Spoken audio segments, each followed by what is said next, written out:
नमस्कार, विंध्या 24 न्यूज़ में आपका स्वागत है। आज हम न्यूज़ रूम के स्टूडियो में हैं। यहाँ पे हम बात करेंगे हमारे न्यूज़ एडिटर राजकुमार पांडे जी से, और हमारे साथ हैं मनीष दुबे जो कि जाने माने कवि हैं, और साथ में है विनीत शर्मा वरिष्ठ वकील। आज हम इनसे चर्चा करेंगे कि जो डीजल और पेट्रोल के दाम लगातार कई महीनों से बढ़ाए जा रहे हैं, इस पे जनता के ऊपर क्या प्रभाव पड़ रहा है, युवा पीढ़ी क्या सोच रही है, इस विषय पे आज हम बात करने जा रहे हैं। सबसे पहले हम अपने एडिटर से पूछेंगे, सर क्या आपको ये उम्मीद थी 2014 में कि मोदी सरकार आएगी और डीजल पेट्रोल का दाम सीधे कम हो जाएगी जैसा कि उन्होंने वादा किया था? आपको क्या लगता है? हाँ, ये देखिए सर, इसमें हम कहना चाहेंगे कि 2014 के पहले से जिस तरह से माहौल बनाया गया था, चाहे वो भाषणों में हो या बाबा रामदेव के आंदोलन में, जिस तरह से इस बात की जा रही थी कि सरकार आने के बाद पेट्रोल डीजल की दामों में कमी की जाएगी, तो जिस तरह से अभी बढ़ाया जा रहा है, इससे देखकर काफ़ी युवाओं में निराशा हो रही है और सरकार के प्रति कहीं न कहीं अविश्वास बढ़ता जा रहा है। और अगर हम देखें, बात करें तो सबसे ज़्यादा प्रभाव जो इसका पड़ रहा है समाज में, तो किसानों और गरीबों पर इसका पड़ रहा है। हम कुछ देख रहे थे मोदी जी के पुराने भाषण और वीडियो, तो मुझे ये पता चला कि वो बोल रहे थे कि डीजल और पेट्रोल का दाम बढ़ाने से सीधे जनता के ऊपर असर पड़ता है। लेकिन आपको क्या लगता है कि ये चीज़ मोदी सरकार आज भूल गई है? मुझे लगता है कि हालांकि सरकार इतनी संवेदनहीन तो नहीं है, फिर भी कहीं न कहीं या तो कहें कि वित्तीय संकट के कारण या कोरोना से पैदा हुई जो एक तरह की अस्थिरता है, तो कहीं न कहीं वित्तीय घाटे को पूरा करने के लिए, क्योंकि सरकार को विभिन्न योजनाओं के चलाने के लिए एक तरह से कहना चाहिए कि वो एक बड़ी मात्रा में जो आय का साधन था कम हुआ है, लगातार कम होता जा रहा है। और इस साल के अंत तक उम्मीद की जा रही है कि अभी यही माहौल चलने वाला है। सर मैं आपसे एग्री नहीं हूँ। मुझे नहीं लगता कि ये वजह है कि सरकार डीजल और पेट्रोल के दाम बढ़ा रही है। अगर आप देखेंगे तो कोरोना के पहले भी दाम बहुत ज़्यादा बढ़ चुके थे। अगर आप 2014 की बात करें, तब क्रूड ऑयल का दाम करीब $100 पर बैरल हुआ करता था, जो आज 50 से भी कम है, और इस साल का लोवेस्ट तो 11 तक आ गया था। उसके बाद भी सरकार, जहां जनता को फायदा होने वाला होता है, लगता है कि जनता को फायदा होगा, तो केंद्र सरकार एक्साइज ड्यूटी बढ़ा देती है, राज्य सरकार वैट बढ़ा देती है। ये दोनों खेल रहे हैं कि तुम वैट बढ़ाओ, मैं एक्साइज ड्यूटी बढ़ाऊंगा। ये मुझे नहीं लगता कि राजस्व बढ़ाने के लिए जनता को परेशान किया जा रहा है। हाँ, कहीं न कहीं इसमें कह सकते हैं, क्योंकि सरकार के पास आमदनी के लिए और भी रास्ते हैं जहां से वो टैक्स बढ़ा के पूरा कर सकती है। क्योंकि जो पेट्रोल और डीजल से जो सबसे ज़्यादा मार पड़ती है तो किसानों और ख़ास करके युवा पर, जो कोरोना के बाद से देखें तो बहुत से लोगों का रोजगार छिन गया है। किसानों को देखें तो उनकी आमदनी लगातार घट रही है, तो उनको कहीं न कहीं बहुत दिक्कतों का सामना करना पड़ रहा है और सरकार को इस विषय में ध्यान देना चाहिए। अब हम अपने दूसरे पैनलिस्ट मनीष जी से बात करेंगे और जानेंगे कि ये क्या सोचते हैं। सर आप बताइए कि जो डीजल और पेट्रोल का हाइक हो रहा है, उसके समाज और किसान के ऊपर क्या प्रभाव पड़ रहा है? समाज और किसान लगातार उम्मीद बनाए हुए है सरकार से। जी बिल्कुल। और सरकार ने जैसे वादा भी किया था कि हम 2022 तक किसानों की आय डबल कर देंगे जी, और जिस तरह सरकार ने पलटी ली है, तो ऐसा लगता है कि ऐसे लोग कहते हैं कि मोदी सरकार में जुमले बहुत आए हैं और काम कम हुआ है। सीख वो बात सच हो गई है और साबित हो रही है। ये तो इन किसान जैसे भगवान को उम्मीद लगाए रखता है, अब वैसी उम्मीदें सरकार पर हो गई है कि अब कोई सवाल जवाब अगर करे तो गलत हो जाता है। जी बिल्कुल। ट्रांसपोर्ट की जितनी आदमी की निजी रोजमर्रा की चीजें हैं, ट्रांसपोर्ट के जरिए आती है। जी बिल्कुल। और ट्रांसपोर्ट के जरिए आती है तो डीजल पेट्रोल बढ़ता है, तो फिर ट्रांसपोर्ट चार्ज बढ़ते हैं, बाकी चार्जेस बढ़ते हैं, तो किसान बुरी तरह से टूट चुका है। अगर सर आप 2 लाइन में कविता के माध्यम से अगर बोलना चाहें, क्योंकि आप एक वरिष्ठ कवि भी हैं, तो आप जरूर बताइए। तो कविता के माध्यम से एक ये है कि मतलब कि कविता के माध्यम से यही बात है कि इस तरह की बातें अब भगवान से ही रोनी कहनी पड़ेगी, लगता है। जी। सरकार तो सुन नहीं रही है, तो भगवान से ये है कि ऐसा नियम बना लो दाता, छुए ना लोग बुराई को। जी। ऐसा नियम बना दो दाता, छुए ना लोग बुराई को।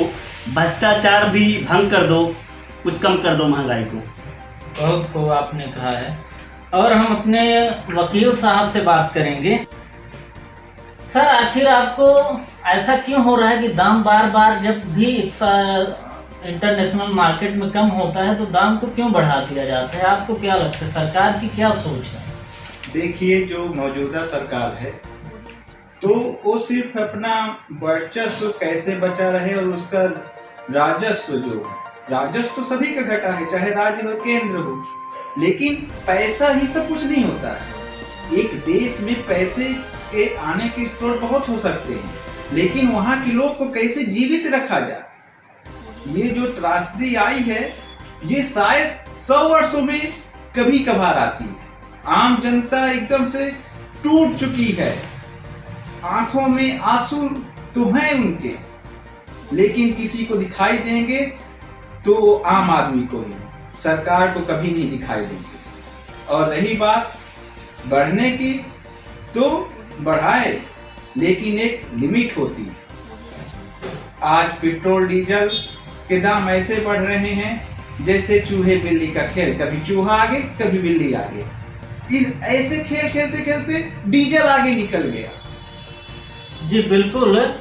अगर आप देखेंगे 70 साल का इतिहास, तो ऐसा पहली बार हुआ है कि जब डीजल का दाम पेट्रोल से आगे निकल गया है जी। और सरकार कहती है कि ये विकास है। हम तो ऐसा विकास पहली बार देख रहे हैं।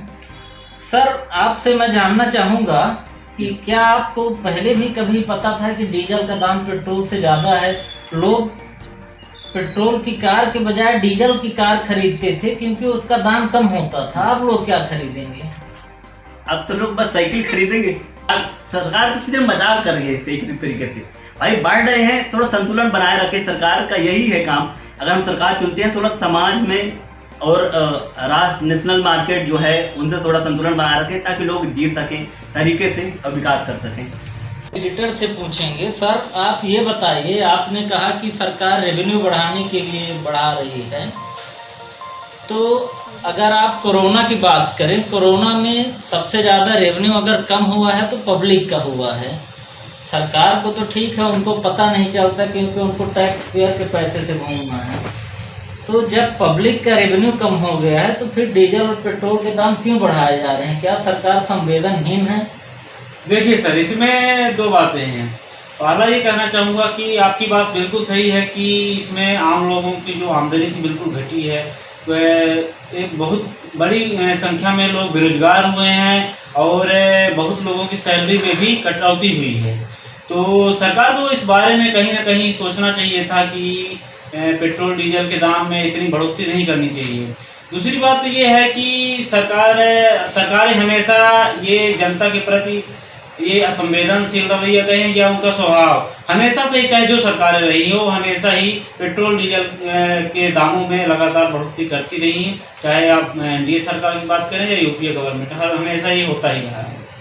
हम अपने वकील साहब से जानेंगे। सर, ये बताइए कि हमारे एडिटर साहब बोल रहे थे कि सरकार किसी की भी हो, जब वो पद में आ जाते हैं तो उनका रवैया वही होता है। अगर आप देखेंगे, चाहे नरेंद्र मोदी जी हों या रविशंकर प्रसाद हों, स्मृति ईरानी हों, 2014 में इन्होंने इस तरीके से विरोध किया था कि देश में आग लगा दी है। जी जी। और आज वही लोग सत्ता में बैठे हैं और ऐसा लगता है उनको सांप सूंघ लिया है। पेट्रोल और डीजल का रेट रोज बढ़ता है पर बोलते नहीं हैं। तो क्या ऐसा है कि सरकार किसी की हो, जनता पिसेगी ही? आपको क्या लगता है? नहीं, देखिए, दो तथ्य हैं यहाँ पे कि जो पिछली सरकार थी तो वहाँ मौजूदा हालात क्या थे। उस समय क्रूड ऑयल भी बढ़ता जा रहा था, बढ़ते क्रम में था जी। जब 100 था तब वहाँ पे हमारे यहाँ रेट बढ़ रहे थे, है ना? जी बिल्कुल। लेकिन आज जो है, आज स्थिति ठीक उलट है। आज माइनस में जा रहा है क्रूड ऑयल, तब की स्थिति में यदि हमें पेट्रोल सस्ता नहीं मिल रहा है, डीजल नहीं मिल रहा है, जिसका इफेक्ट आम जनता पे पड़ता है, क्योंकि आम जनता की कमर टूट चुकी है। ये चलिए, इसमें इस इनकी बातों में हमारे एडिटर सर कुछ ऐड करना चाह रहे थे। इसमें हम ये बोलना चाहते हैं कि जैसे आप पहले सरकार यूपीए सरकार में देखे 2013-14 के उस समय, तो उस समय विपक्ष जो बेहद आक्रामक रवैये में अपनाता था और सरकार के फैसले चाहे जो भी फैसले हो एक रोड में आ जाता था, बुरी तरह से सरकार के फैसले के प्रति जो आक्रामक रवैया अपनाता था वो वर्तमान जो विरोध करता था। तो वर्तमान समय में कहीं ना कहीं हमें विपक्ष कमजोर दिखाई पड़ रहा है। यही रीजन है कि सरकार दबाव में नहीं आ रही है, क्योंकि अगर विपक्ष आक्रामक रवैया अपनाता है तो इससे कहीं ना कहीं सरकार दबाव में आती है और अपने फैसले के प्रति कहीं ना कहीं उसकी समीक्षा करती है। कहीं न कहीं आपको नहीं लगता कि अगर भारतीय जनता पार्टी विपक्ष में बेहतर भूमिका निभाती है, क्योंकि वो 70 साल से विपक्ष में रही है, उसको पक्ष का अनुभव नहीं है? हाँ, ये बात बिल्कुल सही कह सकते हैं आप। कई राज्यों में भी इस तरह देख सकते हैं कि वर्तमान में भी जहाँ विपक्ष में बीजेपी है तो काफ़ी बीजेपी का ये स्वभाव रहा है कि वो जब भी विपक्ष में होती है तो सरकार के प्रति बेहद आक्रामक रवैया अपनाती है, चाहे वो किसी भी मुद्दे पर हो, और वो सड़क तक में आंदोलन के लिए आ जाती है। जबकि दूसरी तरफ आप देखेंगे जैसे वर्तमान में तो विपक्ष बेहद कमज़ोर दिख रहा है और कहीं ना कहीं विपक्ष को सोचना चाहिए और अपनी रणनीति उसको अपनानी चाहिए और सरकार के प्रति आक्रामक रवैया अपना के सरकार को इस अपने फैसले के प्रति विचार करने के लिए वो करना चाहिए।